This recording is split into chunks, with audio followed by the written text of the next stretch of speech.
Assalamualaikum warahmatullahi wabarakatuh. Nama saya Roza Amelia dari kelas 2 MPI A1 dengan dosen pembimbing Bapak Amiruddin SPDI MPDI. Di sini saya akan menjelaskan tentang filsafat abad modern, aliran Renaissance dan Aufklärung.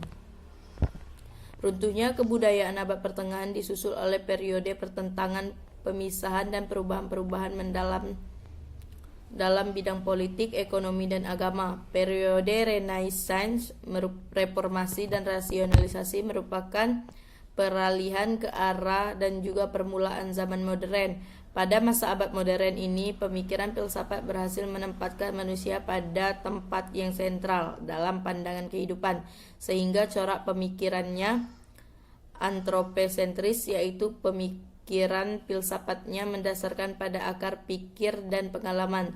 Telah dikemukakan bahwa munculnya Renaissance dan humanisme sebagai awal masa abad modern, di mana para ahli atau filosof menjadi pelopor perkembangan filsafat adalah para pemuka agama, dan pemikiran filsafat masa modern ini berusaha meletakkan dasar-dasar bagi metode induksi secara modern, serta membuka sistematika yang sifatnya logis ilmiah. Pemikiran filsafat diupayakan lebih bersifat praktis, artinya pemikiran filsafat diarahkan pada upaya manusia agar dapat menguasai lingkungan alam dengan menggunakan berbagai penemuan ilmiah. Renaissance, reformasi, jatuhnya Konstantinopel, penemuan-penemuan geografis, penemuan seni cetak buku, semua terjadi dalam pertengahan abad 15 dan dasawarsa pertama abad 16. Tetapi dengan dilontarkannya masalah pengertian Renaissance oleh sementara orang untuk dikembalikan jauh ke masa abad pertengahan, bahkan sampai masa Karel Agung dan lebih awal lagi, maka masalah batas-batas orang yang tidak senang membicarakan abad pertengahan dan zaman modern, tetapi lebih senang membicarakan tentang kebudayaan abad pertengahan dan kebudayaan modern, yang dalam masalah ini akan nampak jelas perbedaan dan selisih-selisihnya. Renaissance adalah istilah dari bahasa Prancis. Dalam bahasa lain, renaissance berarti lahir kembali atau rebirth. Istilah ini biasanya digunakan oleh sejarawan untuk menunjuk berbagai periode kebangkitan intelektual, khususnya yang terjadi di Eropa, dan lebih khusus lagi di Italia sepanjang abad ke-15 dan ke-16. Istilah ini mula-mula digunakan oleh seorang sejarawan terkenal, Michelet, dan dikembangkan kembali oleh J. Burckhardt pada tahun 1860 untuk konsep sejarah yang menunjuk kepada periode yang bersifat individualisme, kebangkitan kebudayaan antik, penemuan dunia dan manusia sebagai periode yang dilawankan dengan periode abad pertengahan. Karya filsafat pada abad ini sering disebut filsafat Renaissance.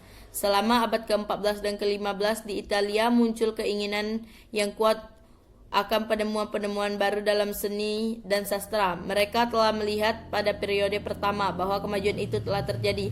Ketika itu dunia barat telah membagi tahapan sejarah pemikiran menjadi 3 periode, yaitu Ancients, Medieval, dan Modern.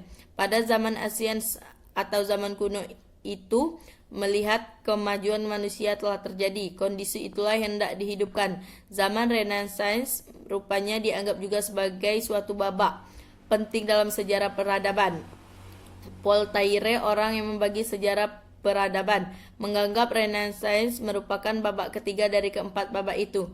Pada abad ke-19, Renaissance terutama dipandang sebagai masa yang penting dalam seni dan sastra.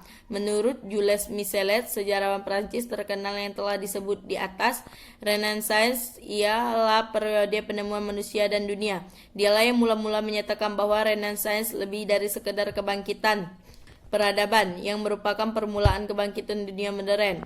Sejarawan ini diikuti oleh Jacob Burckhardt yang menginterpretasikan Renaissance sebagai periode sejak Dante sampai Michelangelo di Italia, yang merupakan lahiran spirit modern dalam transformasi idea dan lembaga-lembaga.